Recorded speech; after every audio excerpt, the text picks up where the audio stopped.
Hello, dear traveler.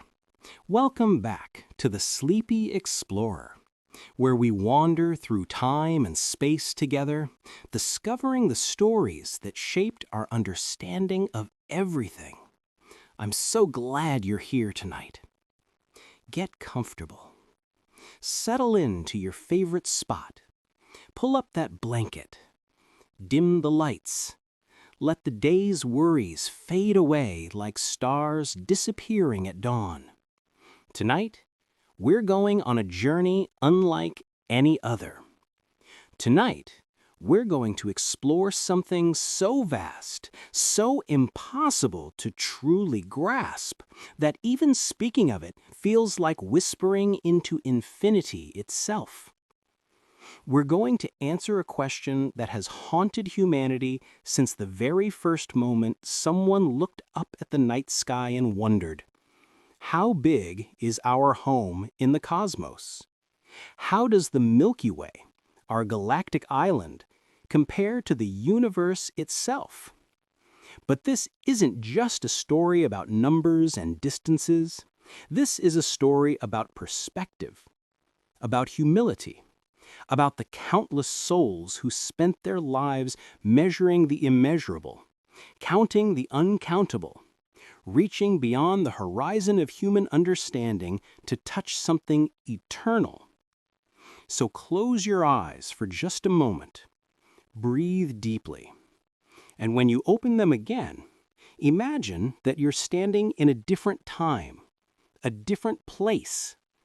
A place where the sky is darker than you've ever seen it. A place where the stars are so bright, so numerous, that they form a river of light across the heavens. Let's begin. The ancient sky. It is a warm summer night, thousands of years ago, somewhere on the plains of Mesopotamia. The air smells of dust and distant rain. The earth beneath your feet is still warm from the day's sun. Above you, the sky is a tapestry of light. But one feature dominates everything else.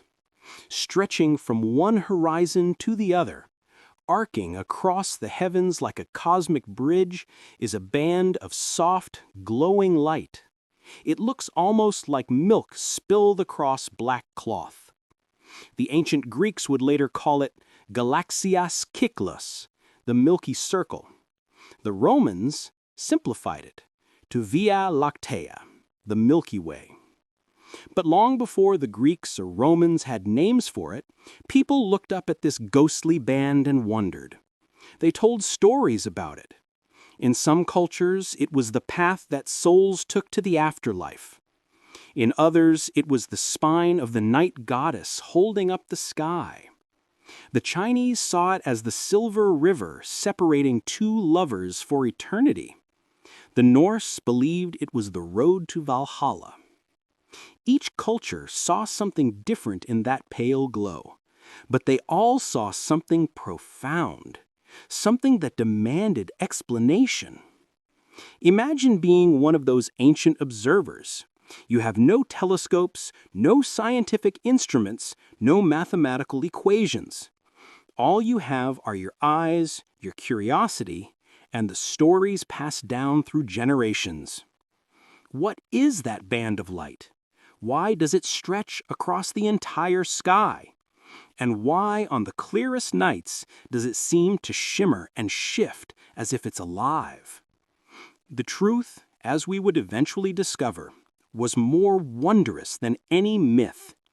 That band of light wasn't a bridge or a river or a road. It was home. It was us. It was the galaxy we live in, seen from the inside, looking out along its spiral arms.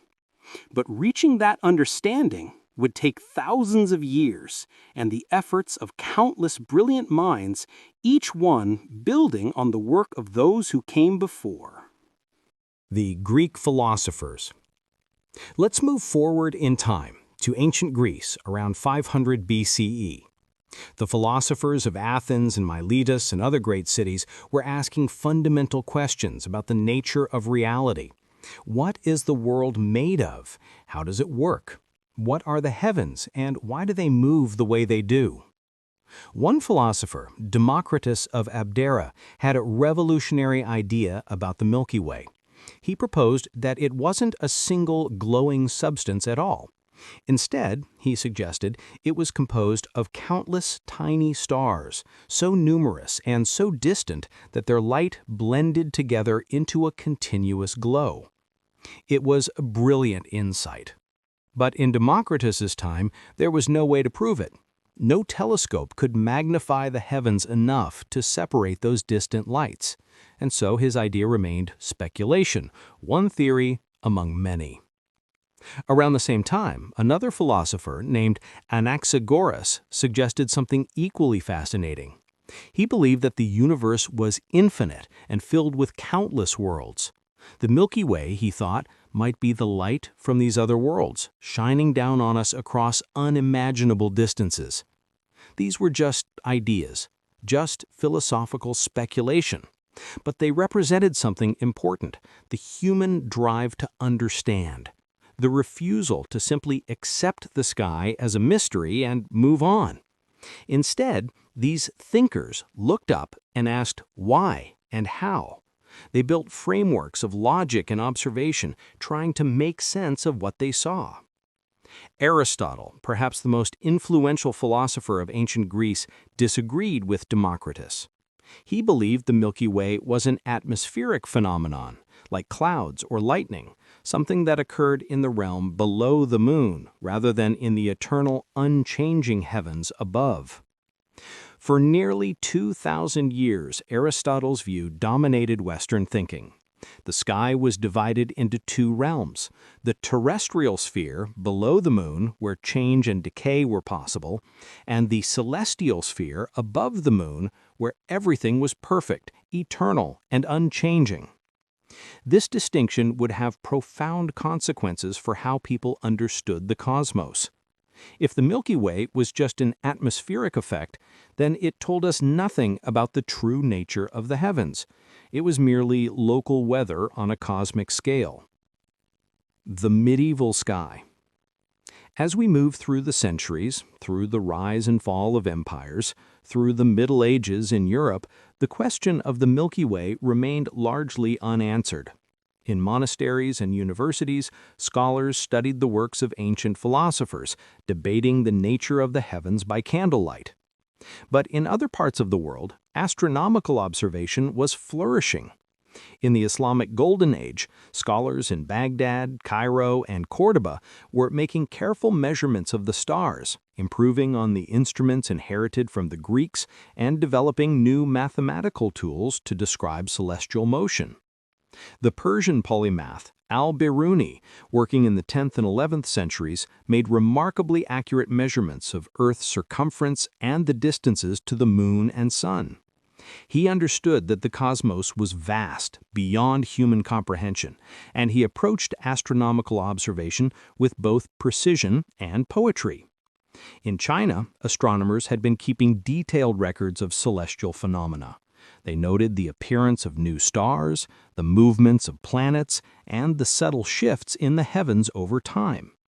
Chinese scholars saw the cosmos as dynamic and changing, very different from the static, perfect spheres of Aristotelian philosophy. But still, the true nature of the Milky Way remained hidden. Everyone could see it. Everyone wondered about it, but the technology to understand it simply didn't exist yet. The telescope's first light. Picture Florence, Italy, in the winter of 1609. The Renaissance is in full bloom. Art, science, and philosophy are flourishing. And in a workshop, a mathematician named Galileo Galilei is grinding lenses, adjusting tubes, trying to improve on a curious new device he's heard about from the Netherlands, a spyglass that can make distant objects appear closer. Galileo has heard that this device, which people are calling a telescope, can make things 3 times larger. But being the skilled craftsman and brilliant thinker that he is, Galileo improves on the design. His telescope can magnify objects by 8 or 9 times. And then, driven by curiosity and innovation, he pushes it further. 20 times, 30 times. And then, on a clear night in January 1610, Galileo does something that will change human history forever. He turns his telescope toward the sky. Imagine that moment. The cold winter air, the smell of lamp oil, the weight of the telescope in his hands as he steadies it against a wall or a post, the slight tremble of anticipation as he brings his eye to the eyepiece. First he looks at the moon, and what he sees astonishes him. The moon isn't a perfect sphere, as Aristotle claimed. It's rough and mountainous, with shadows that shift and change, with craters and valleys and peaks. It's a world, complex and textured and real. Then he looks at Jupiter, and around the bright planet he sees something impossible. 4 small points of light arranged in a line, moving from night to night. Moons! Jupiter has moons! This discovery alone would shatter the Aristotelian view that everything in the heavens revolves around Earth. But then, Galileo turns his telescope toward the Milky Way, and he sees stars. Not one band of continuous light, but thousands upon thousands of individual stars, each one distinct, each one a sun in its own right, scattered across the heavens in such profusion that they blend together when seen with the naked eye. Democritus was right. The Milky Way was made of stars, not dozens or hundreds, but countless multitudes, more than anyone could hope to count, stretching away into depths that Galileo could barely imagine. Listen to how Galileo himself described what he saw in his book Sidereus Nuncius, The Starry Messenger. I have observed the nature and the material of the Milky Way. With the aid of the telescope, this has been scrutinized so directly and with such ocular certainty that all the disputes which have vexed philosophers through so many ages have been resolved, and we are at last freed from wordy debates about it. The galaxy is in fact nothing but a congeries of innumerable stars grouped together in clusters. A congeries of innumerable stars. Even in Latin, you can feel the wonder in those words. For the first time in human history, someone had proof. The Milky Way wasn't an atmospheric phenomenon. It wasn't milk from a goddess's breast or the backbone of the sky. It was stars. Unimaginable numbers of stars. But this revelation led to new questions. If all those stars were suns like our own, how far away must they be? Why do they form this particular band across the sky? And what exactly is the shape of this congregation of stars? The architecture of the heavens. As the 17th and 18th centuries unfolded, astronomers across Europe began mapping the stars with increasing precision. They cataloged positions, measured brightnesses, and tried to understand the three-dimensional structure of the heavens. One name stands out from this era: William Herschel. Born in Hanover, Germany in 1738, Herschel moved to England as a young man to pursue a career in music. He was a talented organist and composer, but he also had a deep fascination with the stars. He began grinding his own mirrors, creating larger and more powerful instruments than had ever been built before. Herschel's telescopes were magnificent. His largest mirror was 4 feet across, and the telescope tube was 40 feet long.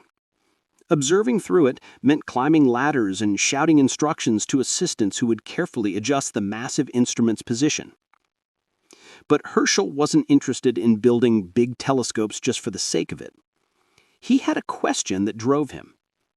What is the shape of the Milky Way? Picture Herschel on a cold English night, perhaps in 1785, looking through one of his great telescopes, carefully counting stars in different directions. He's trying to map the galaxy by looking at how the stars are distributed. Where are there more stars? Where are there fewer? What does this tell us about our position in the cosmos? Herschel developed a method he called star gauging. He would point his telescope in a particular direction and count all the stars he could see in that field of view. Then he would move to another direction and count again, and again, and again. Hundreds of observations, thousands of stars counted. Slowly, painstakingly, he built up a picture. And what he found was remarkable. The Milky Way, Herschel concluded, was disc-shaped, a great wheel of stars with our sun somewhere within it. When we look toward the plane of this disk, we see countless stars extending away in both directions, creating that bright band across the sky. When we look perpendicular to the disk, toward the north or south poles of the galaxy, we see fewer stars because we're looking out of the disk into the emptier space beyond. It was a brilliant piece of detective work, and Herschel's basic conclusion was correct. The Milky Way is indeed disc-shaped. But Herschel made one crucial mistake. He assumed that he could see to the edge of the galaxy with his telescopes. He believed the Milky Way was relatively small, perhaps only a few thousand light-years across, and that the Sun was located near its center.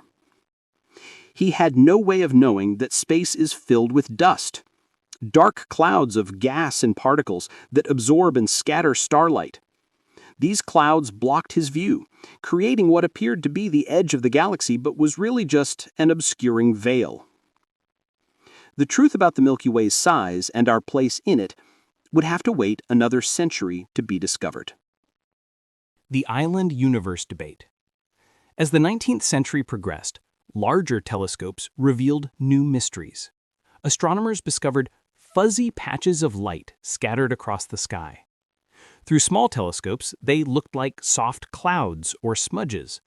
Some were round, some were elongated, some showed hints of spiral structure. These objects were called nebulae, from the Latin word for cloud. But what were they? Some astronomers believe they were clouds of gas and dust within our own Milky Way, perhaps places where new stars were forming.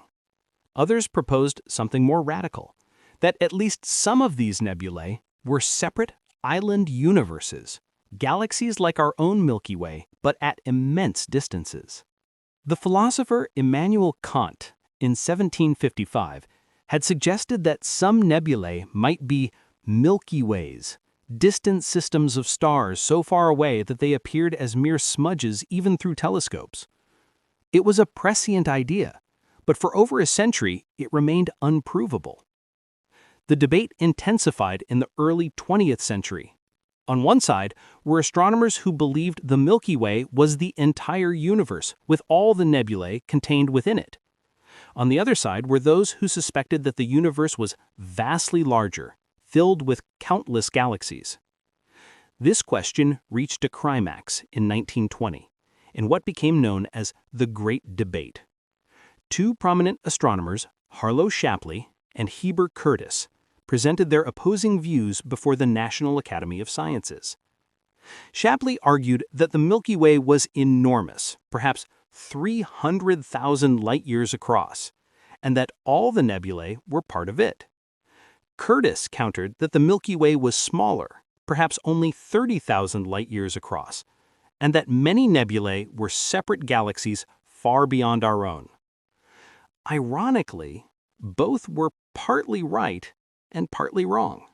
The Milky Way is indeed about 100,000 light-years across, between Shapley's and Curtis's estimates, and many nebulae are indeed separate galaxies, as Curtis claimed. But the definitive answer would come from an unlikely place, a telescope on a mountain in California, and a man who would measure the cosmos itself. Measuring the immeasurable. Before we meet the man who measured the cosmos, we must talk about Henrietta Swan Leavitt.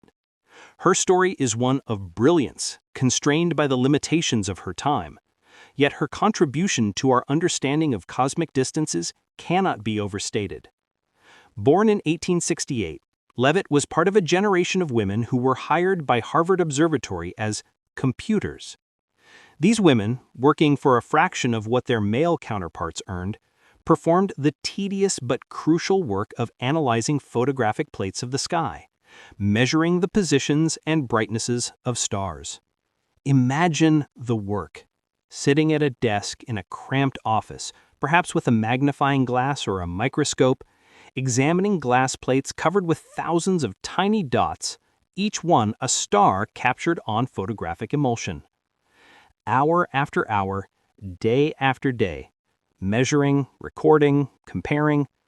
It might sound monotonous, but in the hands of a brilliant mind like Leavitt's, this work led to one of the most important discoveries in the history of astronomy. Leavitt was assigned to study a particular type of star called Cepheid variables. These stars pulse regularly, growing brighter and dimmer over periods of days or weeks. In the Magellanic Clouds, two small companion galaxies to the Milky Way, though they weren't known to be separate galaxies yet, Leavitt noticed something remarkable. The Cepheid variables with longer periods, those that took more time to pulse from bright to dim and back to bright again, were inherently more luminous. The brightness of a Cepheid was directly related to its period. This was a revelation, because if you knew the true luminosity of a star, and you could measure how bright it appeared from Earth, you could calculate how far away it must be. It's simple geometry. A candle looks dimmer the farther away it is. Leavitt had discovered a cosmic yardstick, a way to measure distances to any Cepheid variable anywhere in the universe. She published her findings in 1912, and the astronomical community slowly began to realize what she had given them, a tool to measure the cosmos itself. Henrietta Leavitt died in 1921, at the age of 53. She never received the recognition she deserved during her lifetime, but her discovery would enable the next great leap in human understanding of our place in the universe. Edwin Hubble and the Expanding Universe. The year is 1923. On Mount Wilson, above Los Angeles, sits the largest telescope in the world, a 100-inch reflecting telescope, its mirror precisely polished, its mount sturdy enough to track the stars as Earth rotates. And at this telescope, night after night, is a man named Edwin Hubble. Hubble is tall, athletic, with a pipe and a British accent he cultivated during his time at Oxford. Some say he's erudite, but he's also brilliant, determined, and about to make a discovery that will fundamentally change our understanding of the universe. Hubble is studying the Andromeda Nebula, one of the largest and brightest fuzzy patches in the sky. Night after night, he photographs it, looking for anything unusual. And then, in October 1923, he notices something.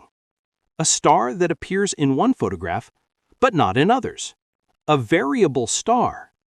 He continues to observe. The star brightens and dims regularly. It's a Cepheid variable. Do you see what this means? Using Leavitt's period luminosity relationship, Hubble can now calculate the distance to the Cepheid, and what he finds is shocking. It's nearly 1 million light-years away. We now know it's closer to 2.5 million light-years, but even Hubble's initial estimate was revolutionary.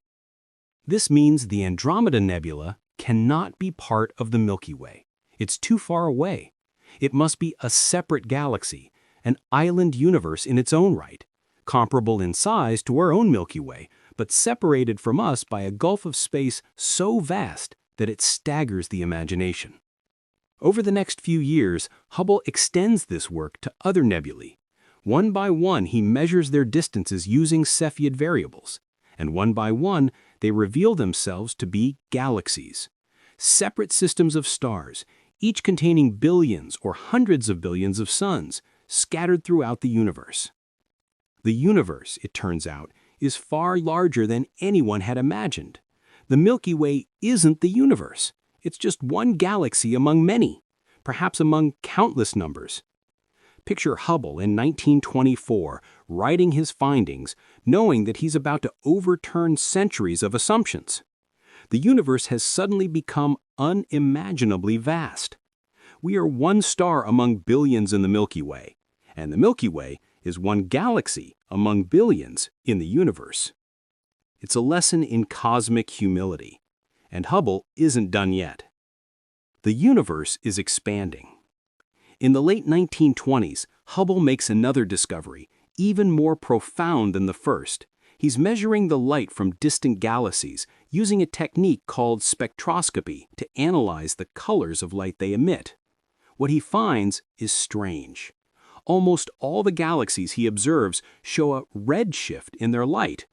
The spectral lines, the characteristic patterns of colors emitted by different elements, are shifted toward the red end of the spectrum. This red shift indicates motion.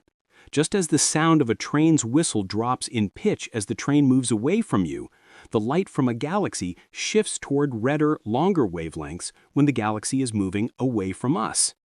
But here's the crucial finding. The farther away a galaxy is, the greater its redshift. The universe isn't just filled with galaxies. Those galaxies are all moving away from each other. The universe itself is expanding. Imagine trying to wrap your mind around this. The universe has no edge, no center, no boundary. Instead, space itself is stretching, carrying galaxies apart like raisins in a rising loaf of bread. This discovery, combined with Einstein's theory of general relativity, would lead to the Big Bang theory, the idea that the universe began as an infinitesimally small, infinitely hot point and has been expanding ever since. If you run the expansion backward in time, you reach a moment of creation, a beginning to the universe itself. But let's not get ahead of ourselves.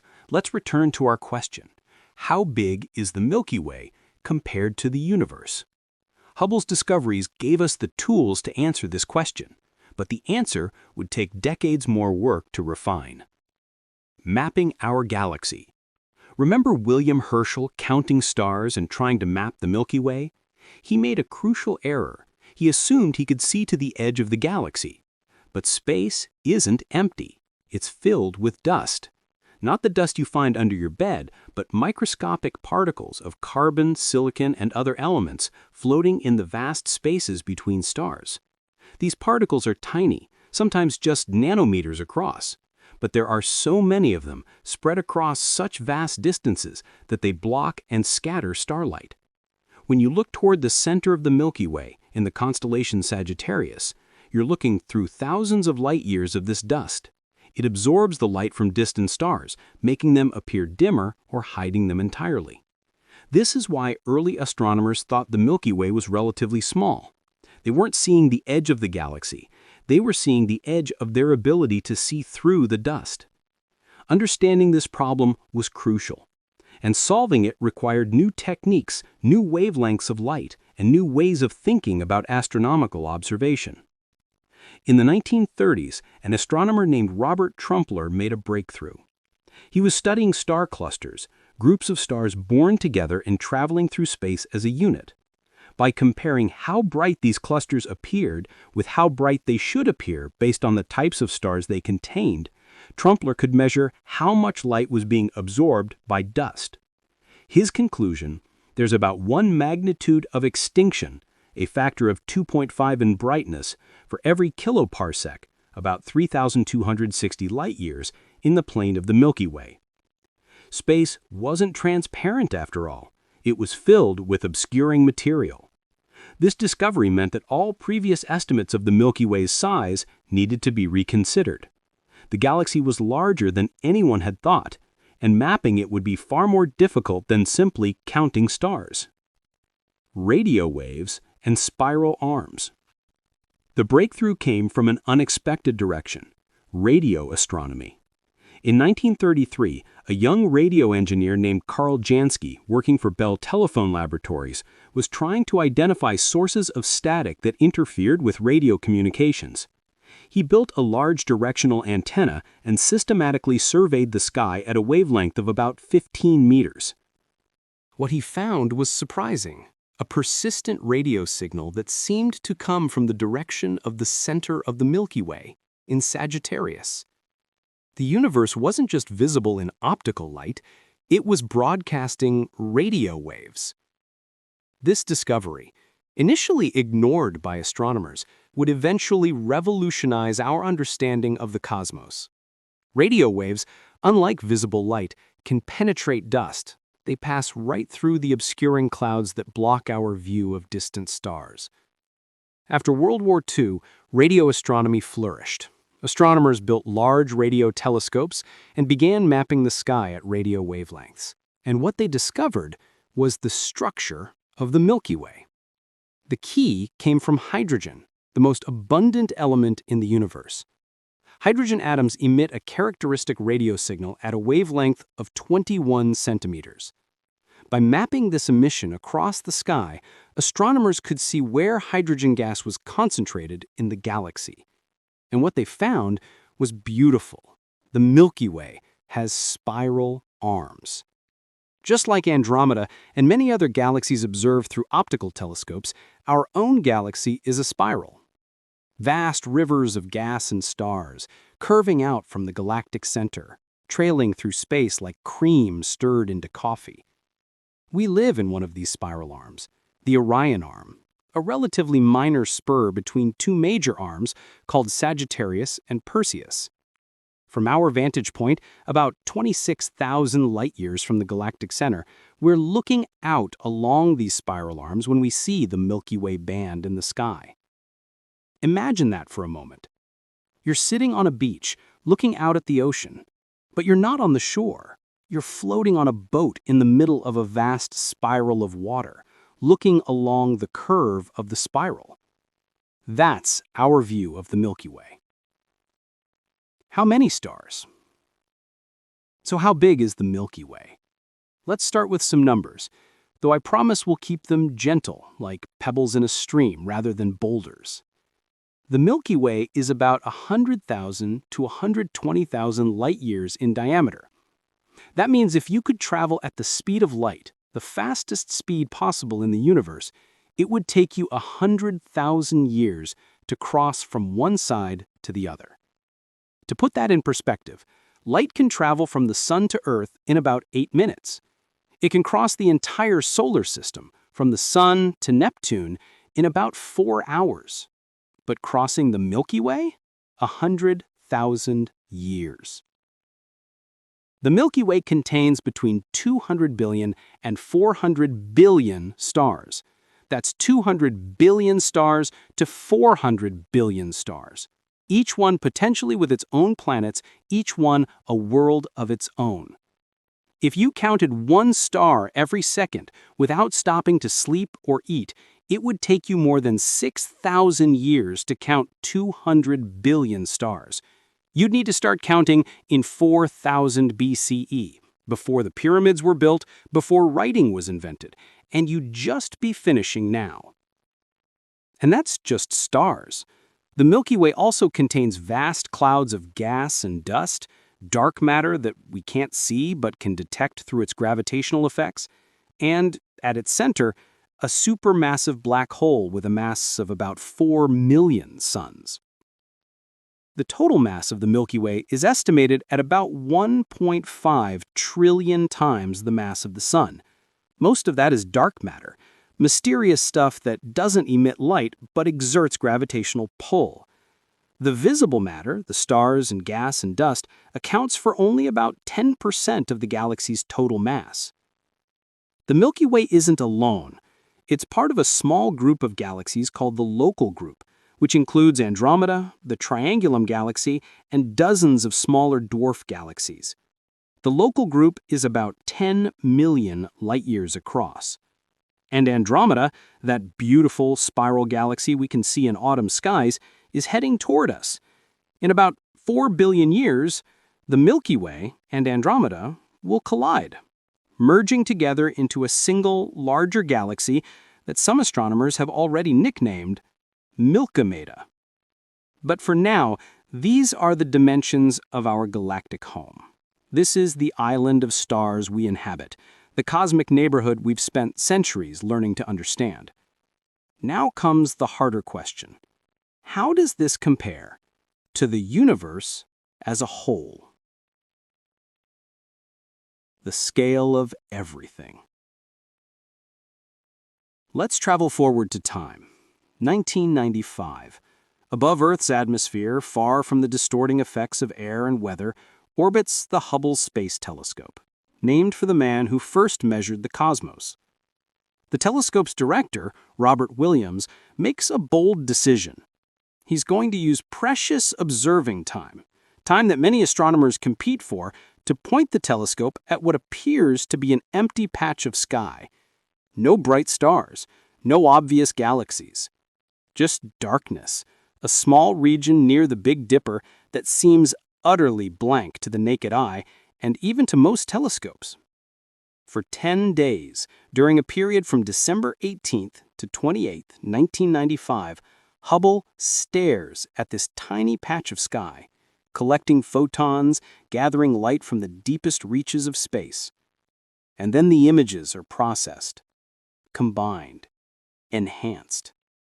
That empty patch of sky is filled with galaxies. Not dozens, not hundreds, but thousands of them. About 3,000 galaxies in a region of sky no larger than a grain of sand held at arm's length. Each one is a galaxy like our Milky Way, or smaller, or larger. Each one contains billions of stars, and they're scattered across vast ranges of distance, from relatively nearby to so far away that we're seeing them as they were billions of years ago, when the universe was young. This image, called the Hubble Deep Field, is one of the most important astronomical images ever taken. Because if you can see 3,000 galaxies in this tiny patch of sky, you can estimate how many galaxies exist in the entire universe. The math is simple, but profound. The sky contains about 12.7 million times as much area as the Hubble Deep Field. Multiply 3,000 by 12.7 million, and you get about 40 billion galaxies. But this was just the beginning. In 2004, Hubble took an even deeper image, the Hubble Ultra Deep Field, staring at an even smaller patch of sky for even longer. About 10,000 galaxies appeared in this image. And in 2012, using additional data, astronomers created the Hubble Extreme Deep Field, pushing even deeper into space and time. The numbers kept growing. Current estimates, based on these deep field observations and other surveys, suggest that the observable universe contains somewhere between 200 billion and 2 trillion galaxies. Let that sink in for a moment. 2 trillion galaxies, each one a congregation of billions or hundreds of billions of stars, each one potentially home to countless planets, moons, and worlds we'll never see. The observable universe. Now we come to a subtle but crucial point.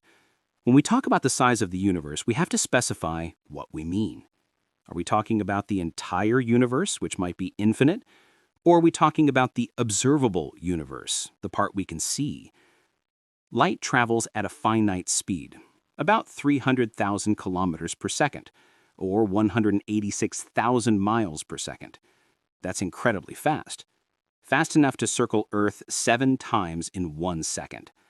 But the universe is so vast that even light takes time to cross it. The universe is about 13.8 billion years old, dating back to the Big Bang. This means that the most distant light we can see has been traveling toward us for 13.8 billion years. Anything farther away than that, any light that would take longer than 13.8 billion years to reach us, hasn't had time to get here yet. So we can't see it. This defines the observable universe, the sphere of space around us from which light has had time to reach us since the beginning of the universe. But here's a complication. The universe has been expanding all this time. Imagine a photon of light emitted from a distant galaxy 13 billion years ago when the universe was young. That photon travels toward us at the speed of light. But while it's traveling, the space between us and that distant galaxy is expanding, stretching, growing larger. By the time the photon reaches us, the galaxy that emitted it has been carried away by the expansion of space. It's now much farther away than 13 billion light years. In fact, accounting for this expansion, The edge of the observable universe is about 46.5 billion light-years away in all directions. This means the observable universe is a sphere with a diameter of about 93 billion light-years. 93 billion light-years. Remember, the Milky Way is 100,000 light-years across.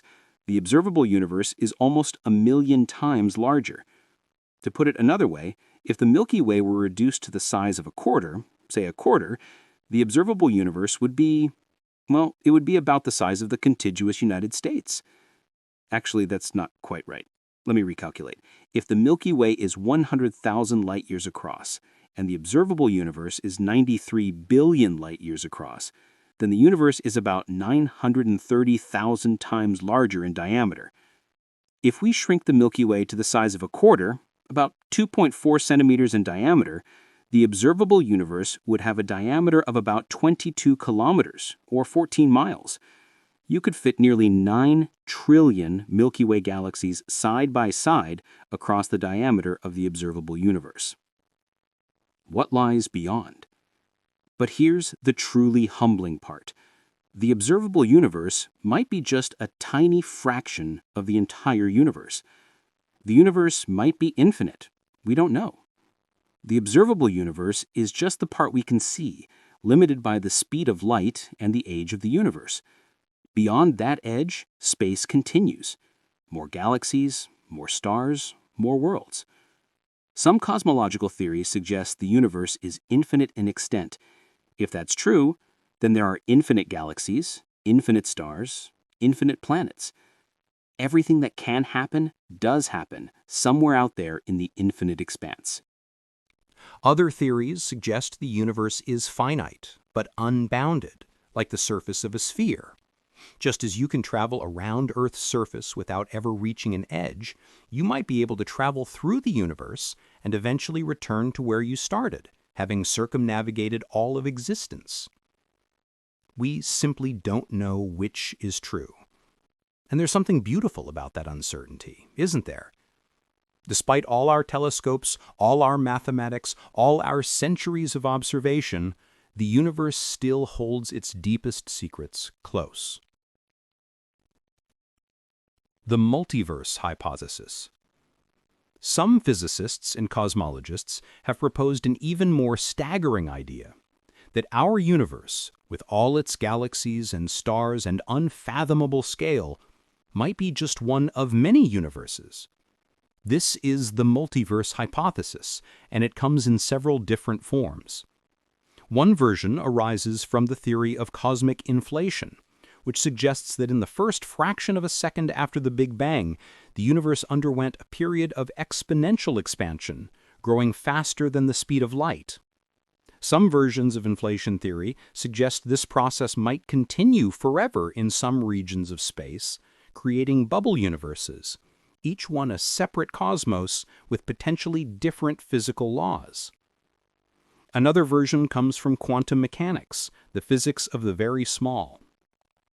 The many worlds interpretation suggests that every time a quantum event occurs with multiple possible outcomes, the universe splits into separate branches, each one realizing a different outcome. If this is true, then there are countless parallel universes branching off from each other at every quantum moment. A third version arises from string theory, which posits that the fundamental building blocks of reality are tiny vibrating strings of energy. String theory requires extra dimensions beyond the three of space and one of time that we experience. In some versions of string theory, there might be vast numbers of possible universes, each with different physical constants and laws. These ideas are speculative. They push beyond what we can observe or test with current technology. But they remind us of something important. The universe, already almost unimaginably vast, might be even larger and stranger than we can comprehend. The Milky Way, our home, is but one galaxy among trillions in the observable universe, and the observable universe might be but one bubble in an infinite multiverse. We are, in Carl Sagan's words, a way for the cosmos to know itself. And what a cosmos it is. The human scale.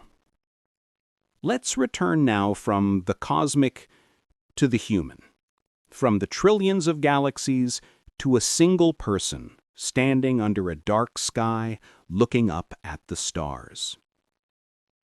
This is where our journey began, after all, with ancient peoples staring at the Milky Way and wondering what it was, with Greek philosophers proposing theories they couldn't test, with Galileo turning his telescope skyward for the first time, with Henrietta Leavitt measuring stars on photographic plates, with Hubble discovering the expanding universe. Each one of these people was trying to understand the same thing. Where are we? What is this place we call home? And now we have answers, or at least partial answers. We know the Milky Way is about 100,000 light-years across. We know it contains hundreds of billions of stars. We know it's one galaxy among trillions in an observable universe 93 billion light-years in diameter. But knowing these facts is different from feeling them, from truly grasping them in a visceral, emotional way. Let me try to give you a sense of scale through a thought experiment. Imagine you could shrink the entire observable universe down to the size of Earth. In this shrunken universe, where 93 billion light-years becomes the 12,742-kilometer diameter of our planet, how big would the Milky Way be? The Milky Way would be about 137 meters across, about 450 feet, the length of 1.5 football fields. Our entire galaxy, with all its billions of stars, would fit comfortably inside a city block. And the solar system? The region of space containing the Sun and all its planets? It would be about 1/10,000th of a millimeter across. Smaller than a bacterium. You couldn't see it with a microscope. Earth itself would be, Earth would be unimaginably tiny, far smaller than an atom, far smaller than even the nucleus of an atom. If the observable universe were the size of Earth, our planet would be about 10 to the negative 17 meters across. That's a decimal point followed by 16 zeros and then a 1. A scale so small it defies human intuition. This is what we mean when we say the universe is vast. It's not just big. It's big in a way that makes human concerns, human scales, human lives seem infinitesimally small. But here's the paradox. We are infinitesimally small, and yet we can understand these scales. We can measure the cosmos. We can know our place within it. This tiny species on this tiny planet, orbiting an average star in an unremarkable part of an ordinary galaxy, has mapped the universe itself. That's worth pausing to appreciate. The atoms that make up your body were forged in the hearts of ancient stars. You are literally made of stardust. And those atoms have organized themselves into a pattern complex enough to contemplate the very cosmos they came from. The loneliness and the beauty. There's something lonely about these scales, isn't there? When you realize how vast space is, how many stars exist, how improbable and fragile our existence is, it can feel isolating. We might be alone in the universe. Despite all those trillions of galaxies, despite all those countless billions of stars and planets, we might be the only living things capable of looking up and asking, why?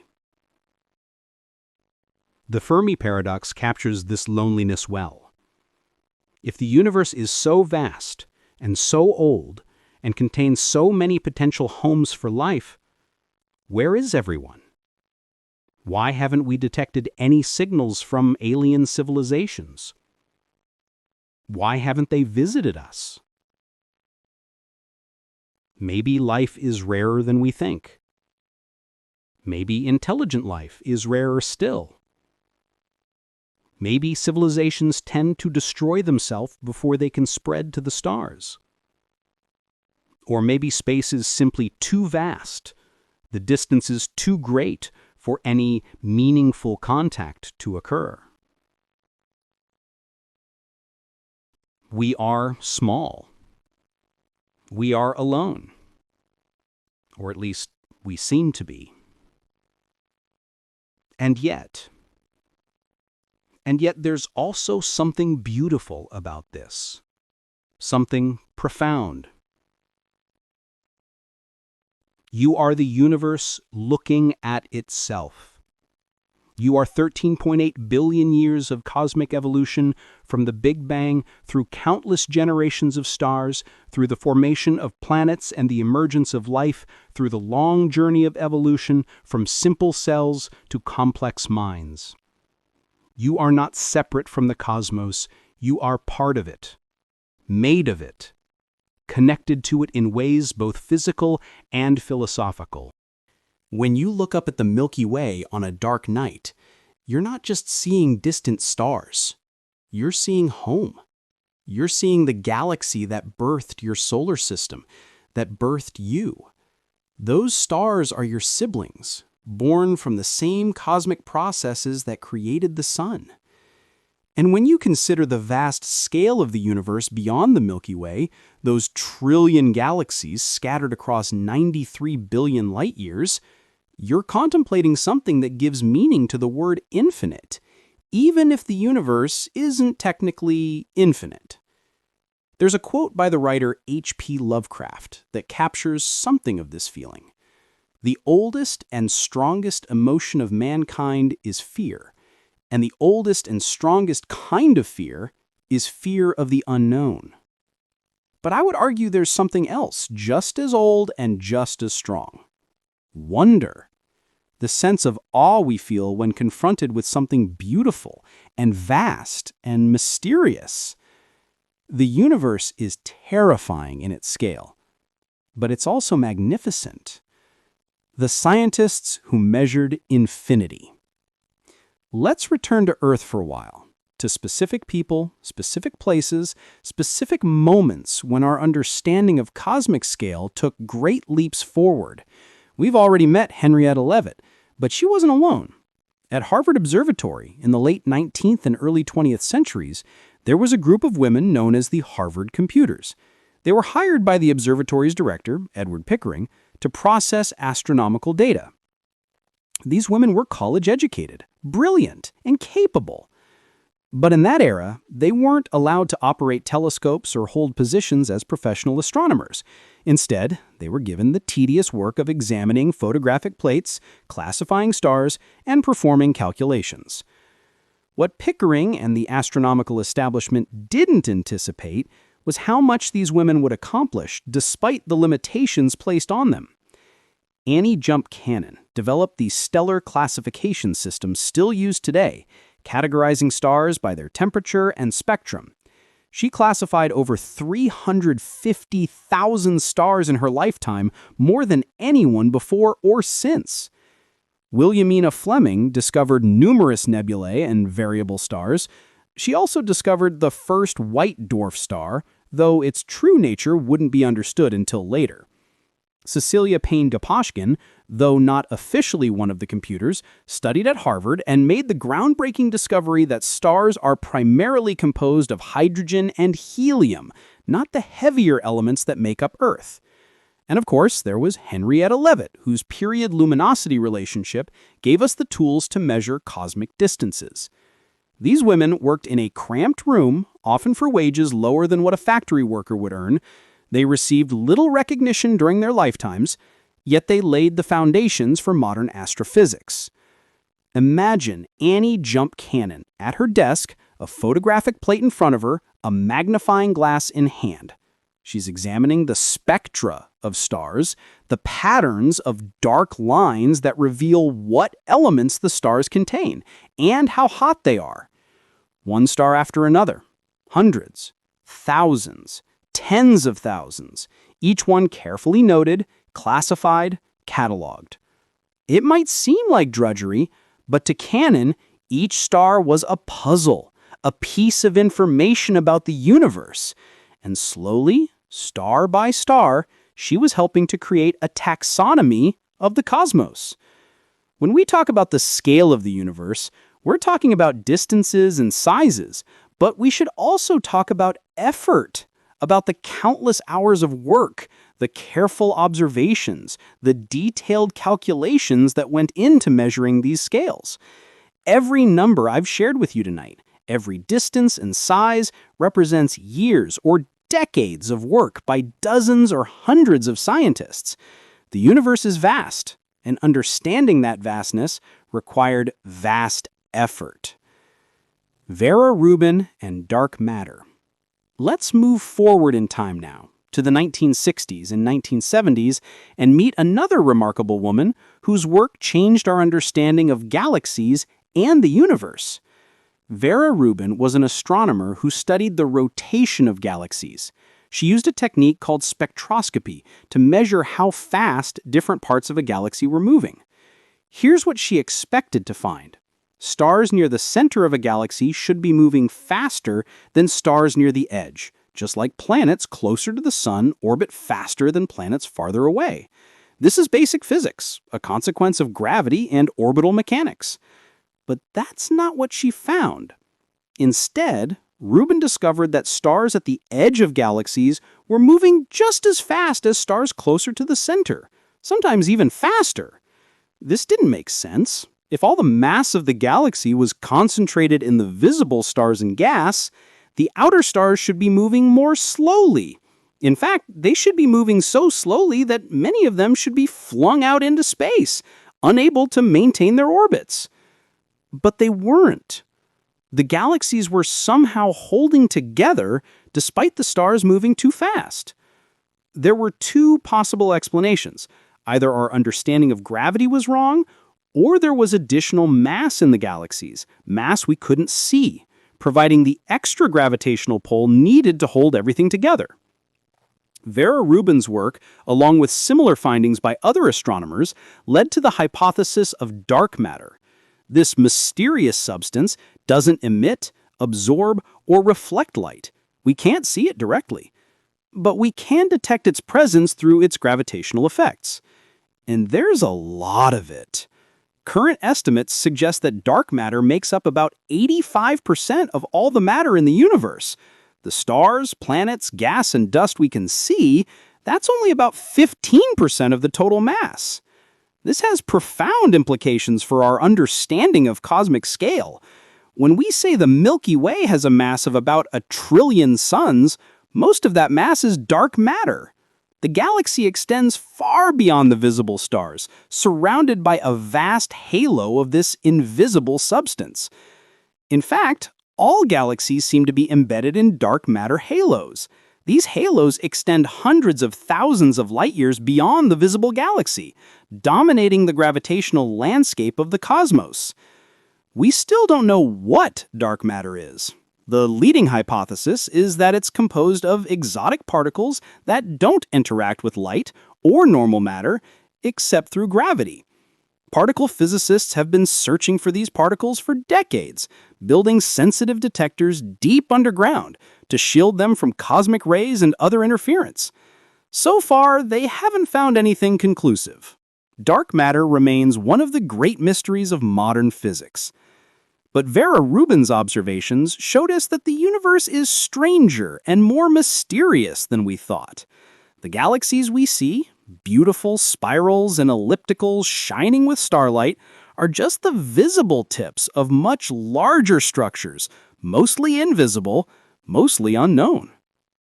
The cosmic microwave background.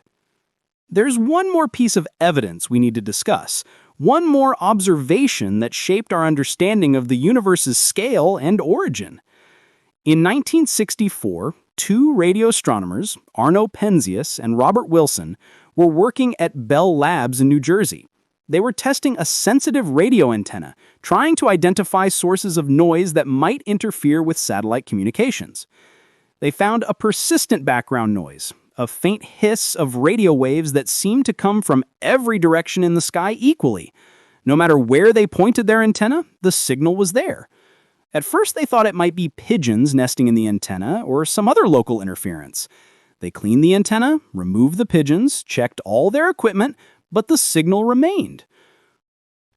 What they had discovered, though they didn't realize it at first, was the afterglow of the Big Bang itself. In the first moments after the Big Bang, the universe was incredibly hot and dense, so hot that atoms couldn't form. The universe was a plasma of electrons and protons, opaque to light. But as the universe expanded and cooled, there came a moment, about 380,000 years after the Big Bang, when it became cool enough for electrons and protons to combine into hydrogen atoms. This is called the era of recombination. At that moment, light could suddenly travel freely through space. The universe became transparent. And the light from that moment, stretched and cooled by 13.8 billion years of cosmic expansion, is what Penzias and Wilson detected. This cosmic microwave background radiation, as it's now called, is a photograph of the infant universe. It shows us what the cosmos looked like when it was just 380,000 years old, when the first atoms were forming, before stars or galaxies existed. And it tells us something crucial about the scale and structure of the universe. The cosmic microwave background is remarkably uniform. In every direction we look, the temperature is about 2.7 Kelvin, just a few degrees above absolute zero. But there are tiny variations, fluctuations of about 1 part in 100,000. These tiny fluctuations are the seeds of all the structure we see in the universe today. Slightly denser regions attracted more matter through gravity, growing into the first stars, then galaxies, then clusters of galaxies. The cosmic web of structure we see today, with galaxies organized into filaments and sheets surrounding vast voids, all grew from these tiny quantum fluctuations in the early universe. Satellites like COBE, WMAP, and Planck have mapped the cosmic microwave background in exquisite detail. From these maps, cosmologists can extract information about the age, size, and composition of the universe with remarkable precision. We know the universe is 13.8 billion years old, give or take a few million years. We know the observable universe is about 93 billion light-years in diameter. We know that ordinary matter makes up about 5% of the universe's total energy, dark matter about 27%, and dark energy, another mystery we'll get to shortly, about 68%. All of this from a faint hiss of radio waves, the cooled remnant of the universe's first light. Dark energy and acceleration. In the late 1990s, two teams of astronomers were studying distant supernova, trying to measure the expansion rate of the universe with greater precision than ever before. Supernova, specifically type A1 supernova, are useful for this purpose because they're extremely bright and remarkably consistent. They all have roughly the same intrinsic luminosity, making them excellent standard candles for measuring cosmic distances, similar to Cepheid variables but visible across much greater reaches of space. Both teams, one led by Saul Perlmutter and the other by Brian Schmidt and Adam Rees, expected to find that the expansion of the universe was slowing down. After all, gravity should be pulling everything together, acting as a brake on the expansion set in motion by the Big Bang. But that's not what they found. Instead, they discovered that the expansion of the universe is accelerating. Galaxies are moving apart faster now than they were in the past. Something is pushing the universe apart, working against gravity, causing the expansion to speed up rather than slow down. This was shocking, completely unexpected, and it earned the three team leaders the 2011 Nobel Prize in Physics. What could cause this acceleration? The answer, tentatively, is something called dark energy.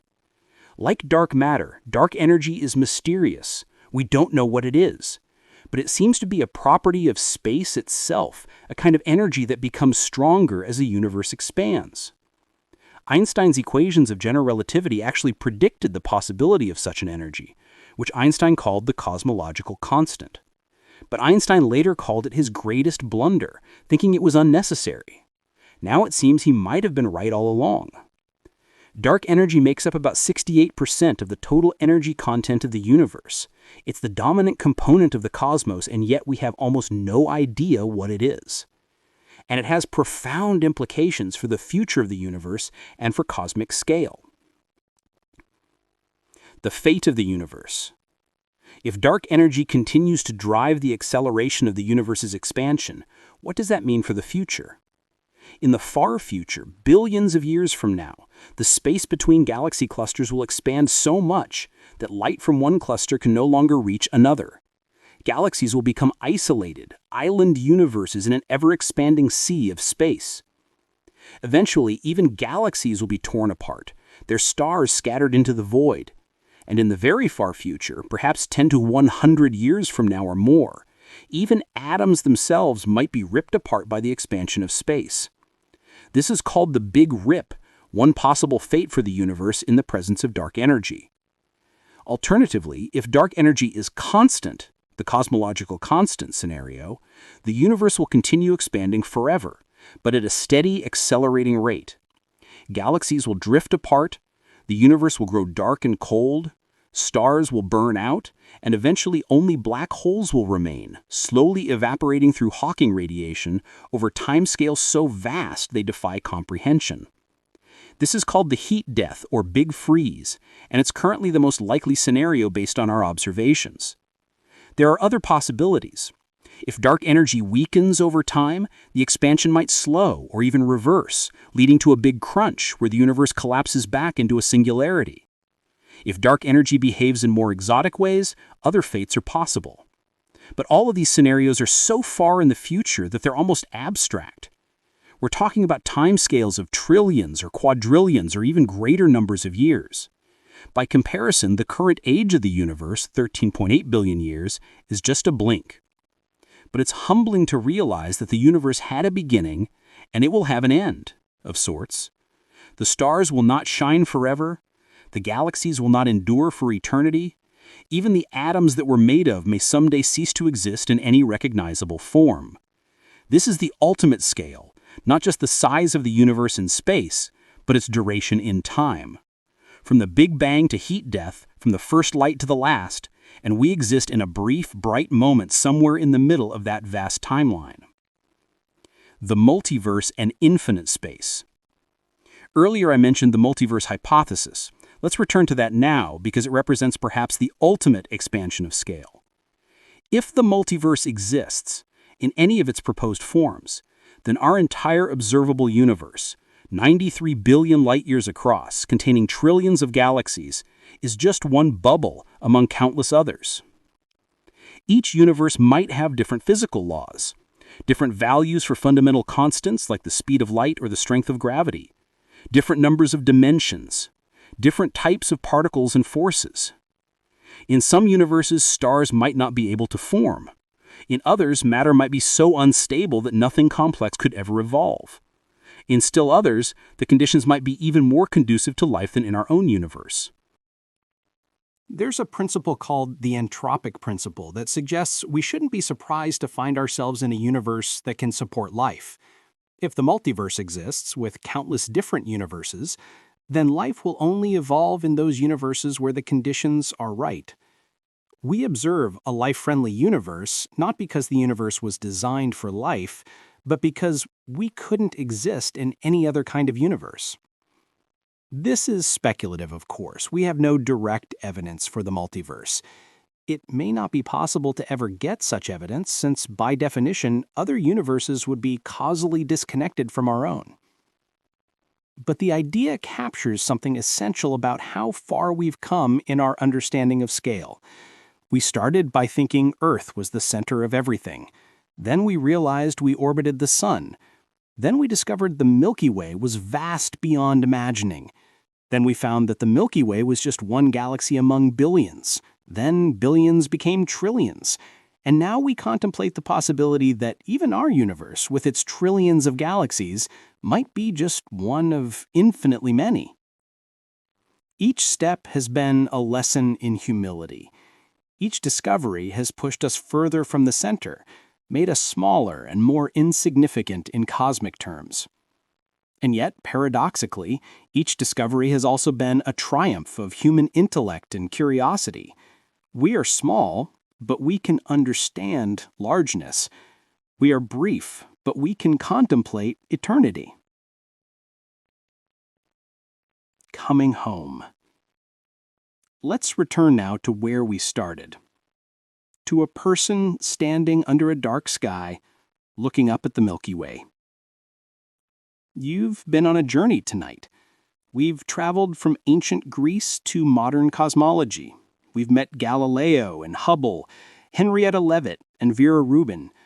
We've contemplated distances so vast that numbers lose their meaning, and timescales so long that billions of years seem brief. But now let's bring it back to human scale, to something you can experience directly. If you can, sometime soon, find yourself a dark place, away from city lights, a camping trip perhaps, or a drive out to the countryside.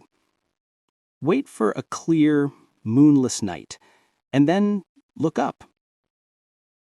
There it is, the Milky Way, that same band of light that puzzled ancient peoples, that Galileo resolved into countless stars, that we now know is our home galaxy seen from within. When you look at it, you're seeing perhaps 200 or 300 billion individual stars, too numerous and too distant to count. You're seeing across distances of thousands of light years, looking at light that left those stars centuries or millennia ago. You're seeing the spiral structure of the galaxy, the arms where stars are concentrated, the dark lanes of dust that block starlight. You're seeing nebulae where new stars are being born and the remnants of old stars that exploded long ago. And you're seeing yourself, because every atom in your body was forged in stellar furnaces. The calcium in your bones, the iron in your blood, the carbon that forms the backbone of every molecule of DNA, all of it was created in stars that lived and died before the sun even formed. You are not separate from the Milky Way. You are part of it, made of it, born from it. And the Milky Way, as vast as it is itself just a tiny part of something infinitely larger. The pale blue dot.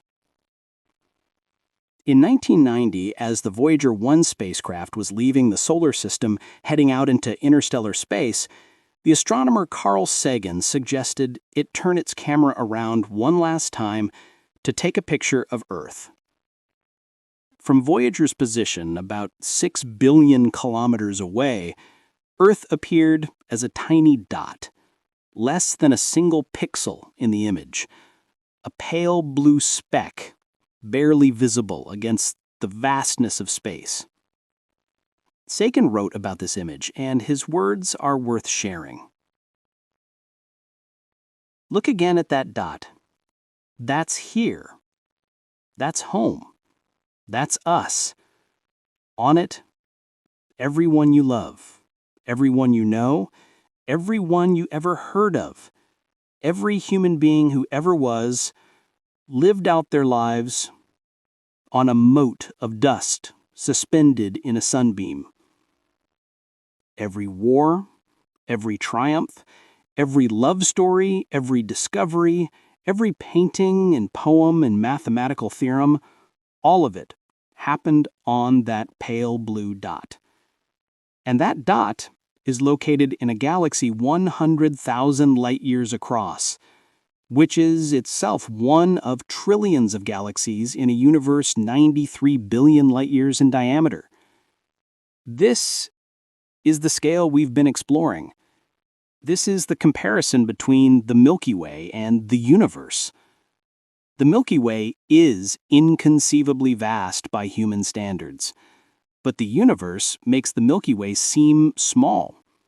And if the multiverse exists, even the universe is just one small bubble in something infinitely larger.